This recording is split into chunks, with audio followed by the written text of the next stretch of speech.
noite, irmãos. Tudo na paz? Em nome de Jesus? Que bom.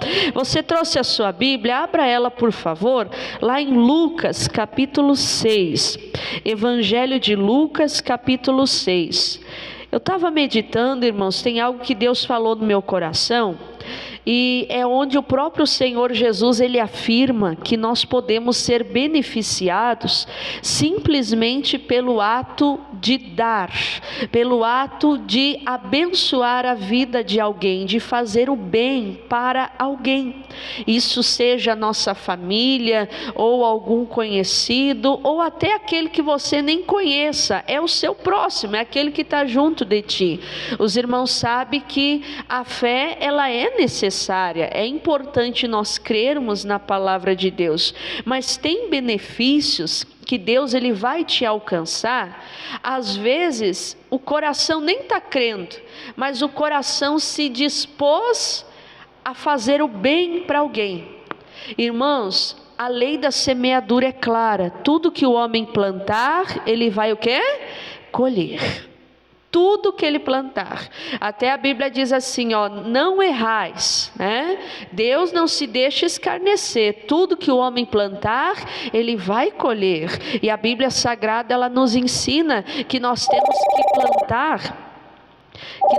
que plantarmos aquilo que é bom, aquilo que é reto, aquilo que é justo, para que possamos também colher o que é bom, colher o que é reto e o que é justo. Olha só o que diz aqui a palavra de Deus. Em nome de Jesus, Evangelho de Lucas, por favor, Evangelho de Lucas, capítulo 6. Vamos ver aqui o que o Senhor Jesus declara para nós. Evangelho de Lucas, capítulo 6. Quem achou, diga amém. Olha só que forte, irmãos. Capítulo 6, versículo 38. Em nome de Jesus. Lucas 6:38. O que Jesus nos ensina? Dai e ser-vos-á dado, boa medida, recalcada, sacudida e transbordante, vos deitarão no vosso regaço, porque com a mesma medida com que medirdes, também vos medirão de novo. Olha o que diz ali na NVI, por favor, se o ministro puder colocar lá para nós. A NVI: deem e será dado o que, irmãos? A vocês uma boa medida, calcada, sacudida e transbordante será dado a vocês. Aí Jesus diz mais: pois a medida com que medirem será usada como medida para medir vocês. Olha que coisa forte isso aqui. Irmão, Jesus ele está falando que quando eu dou, consequentemente eu recebo. Eu tenho falado com os irmãos que o ato de fazer o bem não garante para nós o céu. Nós não vamos para o céu mediante a caridade, mediante a um bem que fazemos. É quando colocamos a nossa fé em Cristo, reconhecemos que somos pecadores e precisamos do Senhor Jesus para que possamos ser salvos. Jesus é a única ponte entre o homem e Deus. Jesus é o único que nos aproxima do Pai.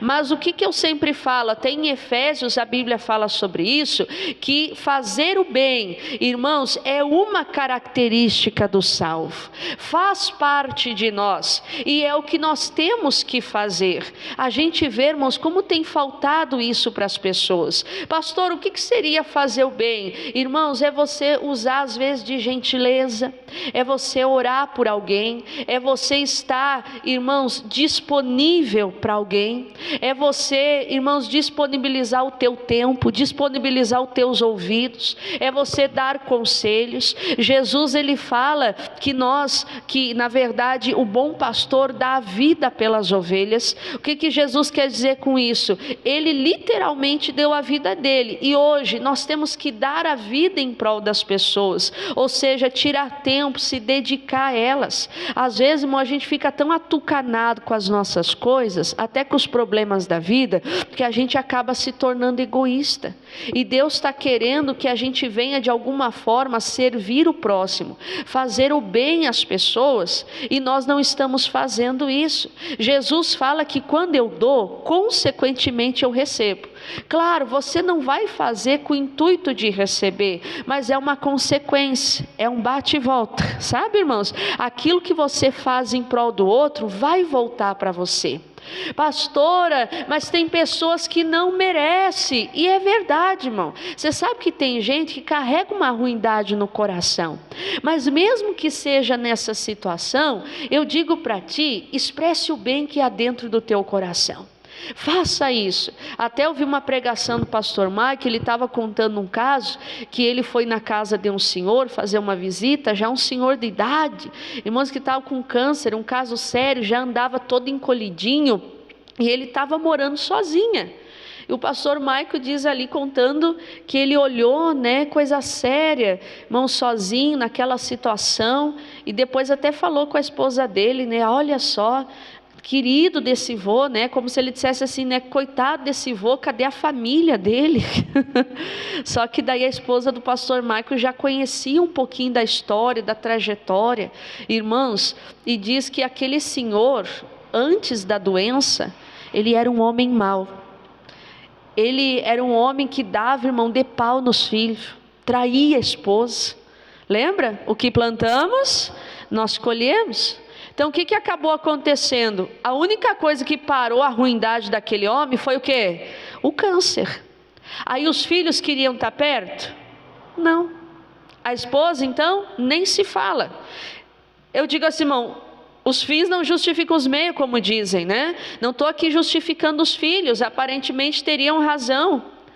Mas ainda que a gente encontre, quem sabe, um caso assim, quem sabe aquela pessoa, ela não vai ter como retribuir aquele bem para você. Mas eu digo para ti, pode ter certeza, se aquela pessoa não retribuir o bem que você fez, Deus vai retribuir. Porque ele está falando aqui, ó, tem um ponto e vírgula depois da primeira frase, dai e ser-vos-á dado. Se você der, você vai receber. Irmãos, e isso está ao nosso alcance. Olha o que o Tiago fala lá no finalzinho da Bíblia, por favor. Tiago, capítulo 4, o versículo 17, é depois de Hebreus. Tiago 4, versículo 17. Aquele, pois, que sabe fazer o bem e o não faz, comete o que, irmãos? Pecado. A palavra pecado é errar o alvo. É aquela pessoa que ela tem na mão dela, irmãos, o poder de fazer o bem a alguém, de, sabe, mudar o dia daquela pessoa. Você pode ser resposta de oração na vida de alguém, e às vezes, irmãos, não é somente em palavras, às vezes uma simples atitude. Teve um testemunho antigo do Show da Fé que me marcou muito, de um dos bateristas que tem lá em São Paulo, né? Chamam ele carinhosamente de Bambam. Ele é um homem, irmãos, bem moreno, bem moreno. Quando ele dá um sorriso, os dentes é tão branco que chega a reluzir. Aí um dia ele estava fazendo ali a missão, né, junto com o missionário, e tinha uma senhora que estava com a TV ligada. Eu não lembro se era veneno de rato, ela encheu as mãos de comprimido. A alma dela estava tão ferida, ela estava tão perturbada, que na cabeça dela a única solução era tirar a vida. E quando o câmera estava passando assim, filmando o momento do louvor, pegou bem no Bambam, no baterista. Na hora que a câmera focou nele, irmãos, ele deu um baita sorriso, né? Conseguiu ali durante a bateria, ele fez assim, ó. Foi o suficiente. Depois aquela mulher contou um testemunho, irmãos, que naquele dia ela estava com os remédios na mão, mas quando viu aquele sorriso e o fato dele ter feito assim, diz que ela, como se ela tomasse uma injeção de vida. Ela não quis mais tirar a vida, ela foi para a igreja, aceitou Jesus, foi liberta, né? E glória a Deus, aí pôde ser salva. Então você vê que não é muita coisa. Nós temos o poder, irmão, de fazer o bem, só que às vezes tem gente que faz de uma forma relaxada. Às vezes a gente só sabe olhar para alguém mediante aquela capa chamada pecado que está envolvida sobre a pessoa. Às vezes é aquela pessoa que está no vício da bebida. Para muitos é só um cachaceiro, Só que Deus não enxerga um cachaceiro, Ele enxerga um santo homem, uma santa mulher de Deus. Ah, pastor, o fulano, ele é adúltero, mas Deus não enxerga o adúltero. Deus enxerga, quem sabe ali, um ministro de louvor. Pastor, o fulano está lá tomado pela homossexualidade, mas Deus não enxerga esse pecado que está cobrindo ele. Ele enxerga alguém, irmãos, que pode ser uma bênção aqui nessa terra. Entenda, não é você compactuar com o pecado, mas é você estar disponível a essa pessoa. Às vezes a gente fica olhando para o tamanho da iniquidade da pessoa e a gente não quer mais orar pela pessoa, irmãos, não queremos mais buscar por ela. Não, o Senhor está dizendo, faz o bem. Aquele que sabe, irmão, que pode fazer o bem e não faz, esse está pecando, esse está errando. Se coloque à disposição das pessoas, isso vai ser um bem tão grande, irmão, consequentemente para você. Olha o que Salomão nos ensina, lá em Eclesiastes, por favor. Eclesiastes, capítulo 9, versículo 10. Eclesiastes é depois de Provérbios, capítulo 9, versículo 10. Isso aqui, irmãos, é muito forte. E olha como Deus, Ele não exige muito de nós, irmãos. Eclesiastes 9, 10. Tudo quanto te vier à mão para fazer, faze-o conforme o que, irmãos? As tuas forças, porque na sepultura para onde tu vais, não há obra, nem indústria, nem ciência, nem sabedoria alguma. Irmãos, Deus, Ele está dizendo assim, ó, eu quero que você faça o bem segundo as tuas forças. Eu não estou te pedindo nada além do que você oferecer o melhor àquele que está próximo de você. Às vezes é um filho que precisa ser ouvido, é uma esposa que precisa ser ouvida, um marido que precisa ser ouvido, alguém que precisa de uma atenção maior. Às vezes a gente corre para cima, para baixo e não consegue dar a atenção que a pessoa precisa. Irmão, você se colocar em oração para aquela pessoa, e quem sabe, se alguém precisar até de um recurso financeiro, por que não? Se Deus te move, irmão, você tem que fazer, que nem eu digo, né, com aquela intenção, quer saber, não vou nem emprestar, eu vou dar. Sabe por quê? Porque ainda que aquele bem não retorne, eu sei que Deus, Ele me acrescenta. E a medida, irmão, é recalcada, sacudida e transbordante. O que é isso, pastor? Imagina um saco bem grande comigo. Ali, irmãos, é colocado o benefício, aí eu dou uma recalcada, dou uma sacudida para descer, para poder acrescentar mais, para poder transbordar esse benefício. Diga glória a Deus, irmão, que coisa bonita, porque Ele está dizendo, ó, para a sepultura onde tu vais. Meu amigo, minha amiga, você tem que entender uma coisa, todos nós um dia vamos morrer. Que isso, pastor? A vida é passageira, irmão, ela é muito curta. A vida é muito passageira. Que nem eu estava vendo essa questão, né, o pessoal está comentando bastante sobre aquele avião que caiu. Irmãos, tem pessoas que elas dizem assim, ah, esse Deus que dizem que é tão bom, como é que Deus foi deixar 62 pessoas morrer? Tinha lá a criança, tinha lá até um cachorrinho, que coisa triste. Irmãos, a vida é um sopro. E que nem eu falo, irmão, a cada meia hora, dizem por aí que tem um motoqueiro que morre. Tem uns que ficam assim, ai, como é que é crente, foi morrer desse jeito? Irmão, de algum jeito a gente tem que ir, é ou não é verdade? A gente está numa fila, eu não sei, irmão, que número que vai ser o meu, que número que vai ser o teu. O que me preocupa não é a forma que vamos partir, o que me preocupa é para onde que vai depois. Porque você sabe, por exemplo, para Deus, essas pessoas que partiram daqui da terra, elas estão na verdade vivas diante de Deus. Só que nós não sabemos para onde for. Agora a elas cabe ao juízo. E o que nós temos que nos preocupar, irmãos? E não perder tempo enquanto estamos em vida. Parece algo clichê, como dizem, né, irmãos? Se a pessoa depois que morre, ela fica lá em volta do caixão, vai lá para o cemitério, ai fulano, se eu soubesse, eu te amaria mais, eu falaria mais. Nunca deu uma flor para a esposa em vida, e depois que morre, quer levar um monte de flor lá. Irmãos, se a gente não fizer o bem aqui agora, Depois você vai ficar atordoado com aquele pensamento: poxa vida, né? Eu podia ter feito mais, por que eu não fiz? As pessoas têm se deixado, irmão, sujar o coração, sabe? Perdem momentos com os filhos, momento entre marido e esposa, porque qualquer coisa já entra em contenda. Até ouvi uma reportagem, uma senhora que acabou também falecendo nessa queda de avião. Acho que ela tinha seus 60 e poucos anos, eu não lembro a idade, irmãos. Eu sei que ela ia pegar esse voo para poder ver a mãe, que tinha seus 90 e tantos, não sei se os irmãos chegaram a ver. Aí tinha, sabe aquelas câmeras de rua? Não sei se era da casa deles ou de era outra casa, que pegou o filho dando um abraço nela para ela entrar no carro quando ela estava indo até o aeroporto. Depois o filho relatou, ele disse assim: se eu soubesse que era o último abraço, eu tinha apertado mais.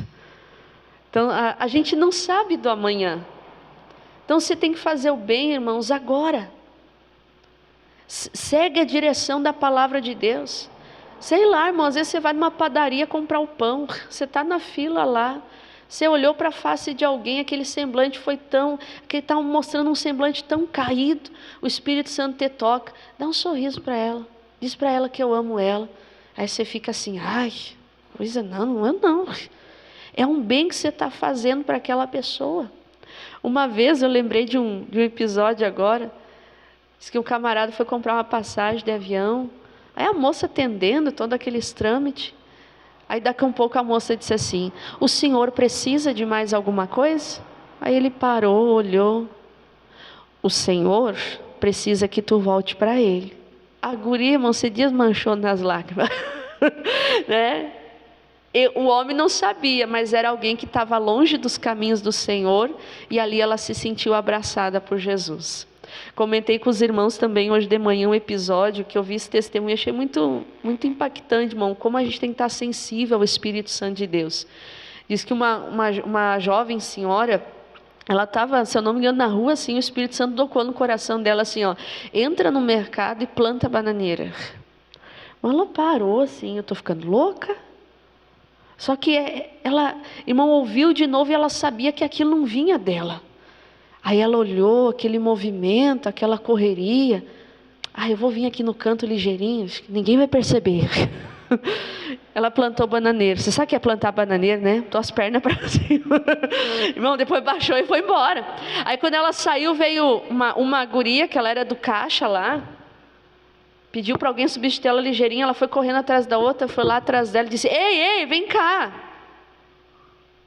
Por que você plantou bananeira ali no mercado?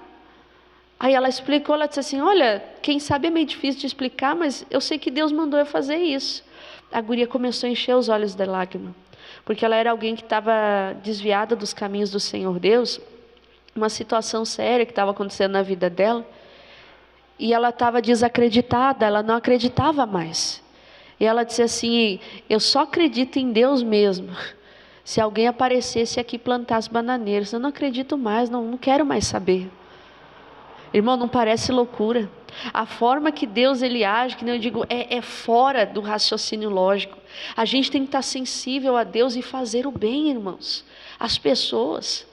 Ainda que aquilo pareça loucura. Pastor, hoje em dia não se faz mais essas coisas. Não existe mais esse tipo de atenção, de gentileza, esse tipo de carinho, esse tipo, sabe, de convivência. Pastor, isso aí acabou.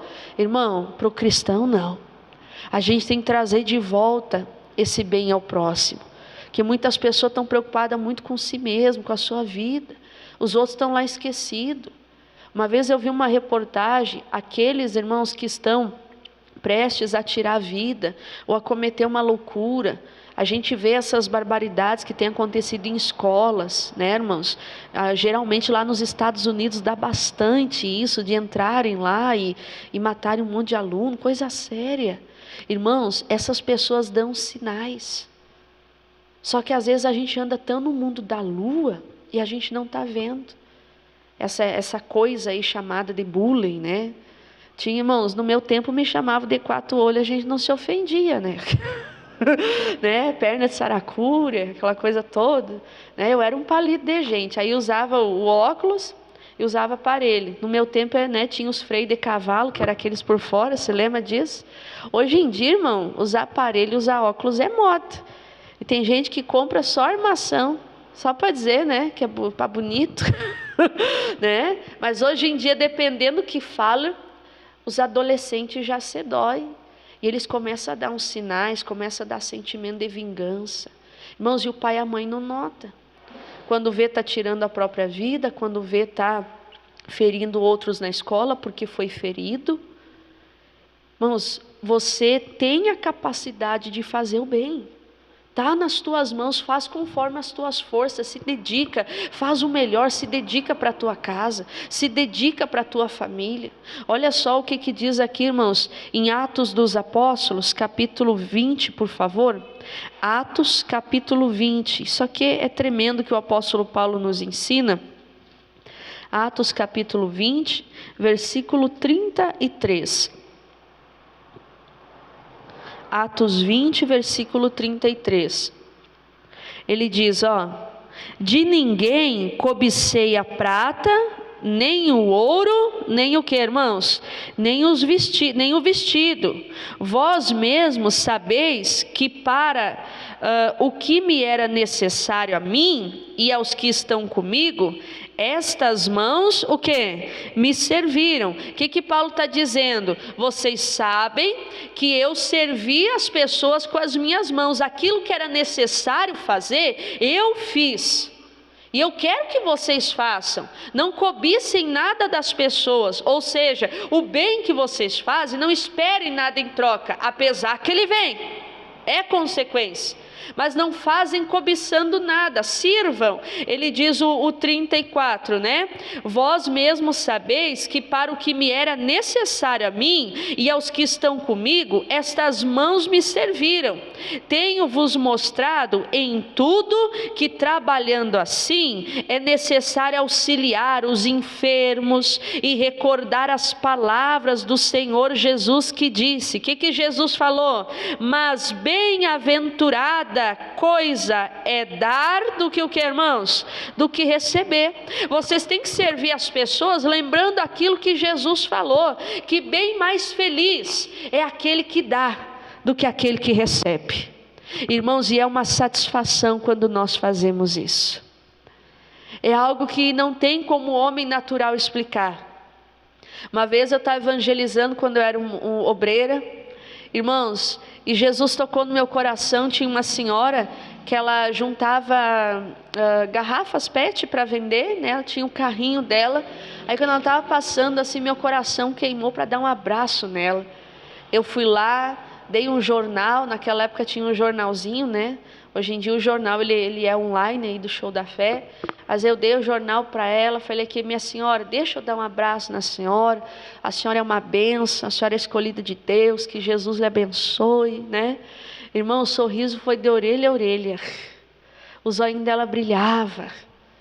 Você sabe que essa questão de pandemia, essa questão de internet, tem afastado as pessoas. A pandemia distanciou, né? E a gente vê que a rede social está distanciando mais ainda. Eu sempre falo, irmão, a internet, a rede social em si, elas são um benefício, são.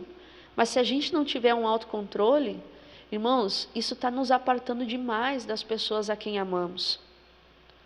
Hoje eu vi uma entrevista, o entrevistador falou com um senhor, ele tenho, né, 70 e poucos anos, ele é um homem bilionário, lá nos Estados Unidos.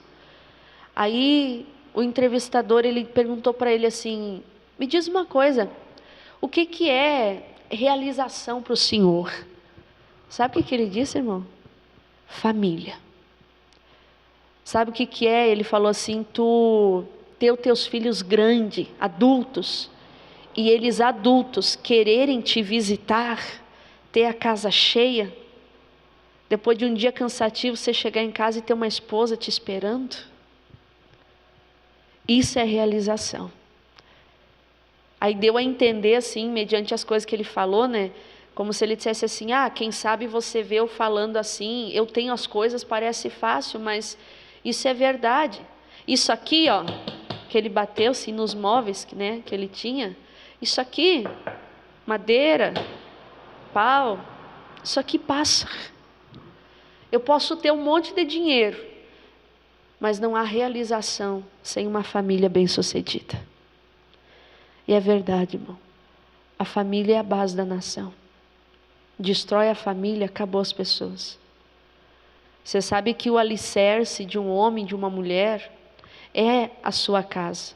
Quando a vida financeira não está bem, se a família está bem, a saúde está bem, a gente conduz a vida financeira. É ou não é? Se a saúde não está bem, irmão, a gente se apega à família e à vida financeira, está tudo certo. Agora, quando é arrancado tudo isso de nós, principalmente a família, porque não é os amigos lá do trabalho, não é colega de não sei aonde que vai te dar o suporte quando você perder tudo na vida. É quem? É a tua família. É os que estão mais perto de você. Eles são a base para tudo. Então não adianta, irmãos. Às vezes a pessoa ela tem umas manias bestas de fazer o bem para os outros. Ela é querida com os outros, ela é calma com os outros, mas com os de dentro de casa ela é grosseira, ela é estúpida. Porque só os de casa nos conhecem de verdade. É que nem eu digo, irmão, você conhece a pastora Gisele. A Johanna, meu marido, conhecem a Gisele.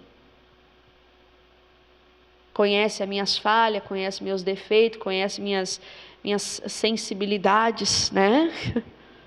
Sabe quem eu sou de verdade, sabe o que me estressa, o que não me estressa, sabe o que me dá alegria, o que não me dá. A Johanna que sabe quando eu conto até 5 para ela, até 3, pega tal coisa, quando a mãe olha por cima dos olhos. Tem muita coisa que eu tenho que melhorar como pessoa.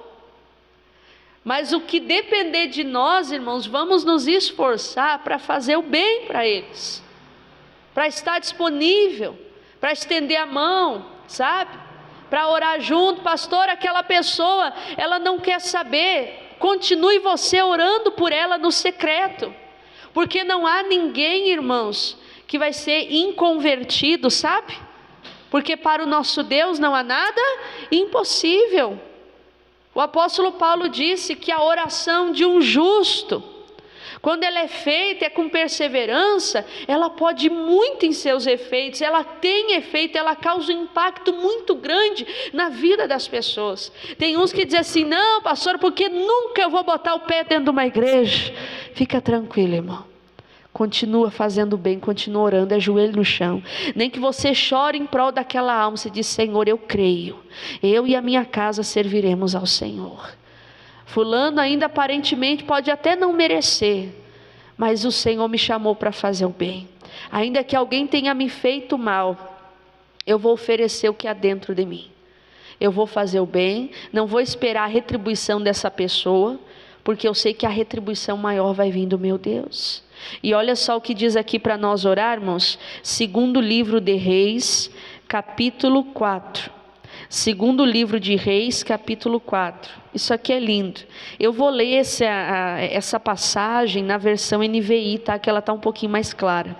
Segundo Reis 4, versículo 8. Certo dia, Eliseu foi a Sunem, onde uma mulher rica insistiu que ele fosse tomar uma refeição em sua casa. Depois disso, sempre que passava por ali, ele parava para uma refeição. Em vista disso, ela disse ao marido, sei que esse homem que sempre vem aqui é um santo homem de Deus. Versículo 10, vamos construir lá em cima um quartinho de tijolos e colocar nele uma cama, uma mesa, uma cadeira e uma lamparina para ele. Assim, sempre que nos visitar, ele pode, o que, irmãos? Poderá ocupá-lo. Diga glória a Deus. Então aqui fala que tinha uma mulher que ela era muito rica. Morava ela e o seu marido, quem sabe numa grande casa, né? Ela possuía muitos bens, irmãos, e ela começou a perceber o Eliseu. O Eliseu, ele ia a Sunem para fazer a obra de Deus. anunciar lá, irmãos, a palavra de Deus, a vontade de Deus, e ela começou a observar o profeta, e ela convidava o profeta para fazer uma refeição na casa dela. E um dia ela disse para o marido assim: olha, marido, eu estou observando esse homem que passa aqui, é um santo homem de Deus. Marido, o que tu acha? Para ele não ficar tendo que ir, voltar, para ele cumprir os dias ali do plano de Deus, vamos construir um quartinho para ele lá em cima na nossa casa? Vamos botar lá uma cama, uma cadeira, uma mesa, uma lamparina. Irmãos, ela botou no coração dela de fazer o bem para o profeta. E você vê que o coração dela estava tão disposto em ajudar, em fazer o bem, irmãos, que ela pensou nos detalhes. O tamanho que ia ser o quarto, ia ser de tijolo, tinha que ter a cama, tinha que ter a mesa, tinha que ter a lamparina. Eu acredito que ela pensou também ali, né, nos lençóis, nos forros de cama que ia ter lá. Ela fez conforme o quê? As forças dela, ela fez o melhor. E o Eliseu aceitou. Irmãos, e isso serve para nós também. Às vezes, Deus vai querer usar alguém para fazer um bem para ti. Domingo até eu comentava, não sei se os irmãos estavam aqui, né, até tem gravado. Irmãos, nós não podemos, eu digo assim, sabe, esperar das pessoas no intuito de se apoiar nelas. Deus não quer isso. Mas Deus pode usar as pessoas para fazer um bem a nós. E nós não podemos ser orgulhosos. Não, porque eu não preciso, porque, né, eu estou esperando Deus, não sei o quê. Irmão, você sabe que quando eu comecei na obra, eu era ministra, irmãos, e o pastor, ele tirava dele um valor e me dava uma ajuda ali de custo, para eu poder comprar umas coisinhas aqui, acolá, né? Quando eu fui morar na igreja, aí o que acontece? Eu devolvi o dízimo, fazia minha oferta, naquela época, irmãos, né? Aí ficava na minha mão que acho que 70 pila, né? Era o que tinha ali, comprava os supérfluos, né? A irmã, como mulher, sabe as nossas necessidades. Aí, irmãos, e Deus era tão bom, que sempre Deus usava alguém para me suprir uma necessidade. Tinha um tempo assim que eu usava bastante salto, hoje eu já não uso tanto, mas quando eu falo salto é aqueles baita, sabe? E como tinha gente que me dava sapato, irmão. A igreja lá onde eu cresci, em Novo Hamburgo, Canudos, lá o bairro Canudos, irmãos, é uma igreja comprida assim, sabe? Bem longa. Ela era acho que só um pouco maior que essa aqui de largura, e ela era bem compridona. E eu corria para cima e para baixo com aquele salto gigantesco. Quem olhava assim parecia que a ministra era toda cheia do dinheiro, né? A Deus usava as pessoas para me dar. Às vezes, irmãos, eu olhava assim, tinha coisas que eu nem chegava a pedir para Deus. Eu olhava, por exemplo, um shampoo, olhava assim, só me vinha na minha cabeça. Está terminando o shampoo. Irmão, quando via, tinha uma pessoa que vinha com uma sacola, com shampoo, com creme, com sabonete, com um monte de essas coisas de higiene assim, e me dava. E eu olhava assim, irmã, obrigado, não precisava. Mas lá em cima, né, glória. Irmão, era um bem que a pessoa estava sendo usada para me fazer, né, para me ajudar, me dava um recurso. Uma vez uma irmã olhou para mim, eu não sei, né, irmão, o que ela pensou, mas ela disse assim, né, ministra, ela era cabeleireira, ela disse assim, tu não te ofende? Eu queria te dar um tratamento de cabelo lá no meu salão. Né, irmão? Toda tímida ali, mas lá dentro louvando a Deus. Falou, Jesus, obrigado. Não sei se ela viu umas coisas meio estranhas nos cabelos, né? Não sei o que ela viu aqui. Estamos aí.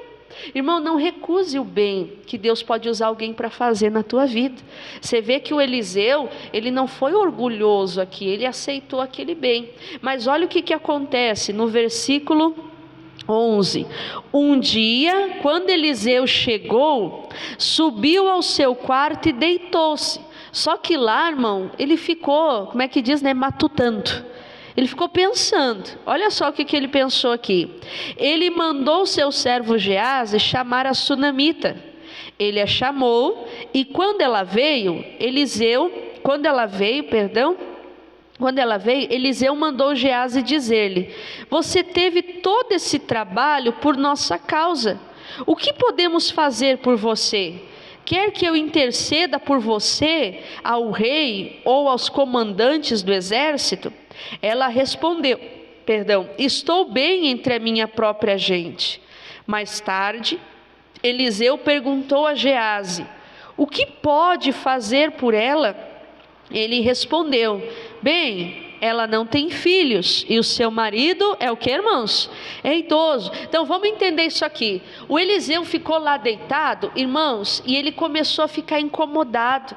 Ele começou a olhar para o quarto. Ela foi tão zelosa, ela fez aquilo de uma forma tão generosa. O Eliseu começou assim, eu tenho que fazer um bem para ela, eu tenho que retribuir, eu tenho que devolver esse bem que ela fez para mim. Irmãos, ela não pediu nada, mas lembra, quem dá, recebe. Tem bênçãos que você vai receber só pelo fato de ter dado, só pelo fato de ter feito um bem a alguém. Irmãos, o Espírito Santo pode incomodar aquela pessoa. Quem sabe vai vir aquele bem através da pessoa daqui 1 ano, daqui 2, daqui uns 5, daqui uns 10, você não sabe. O mundo dá volta, como dizem.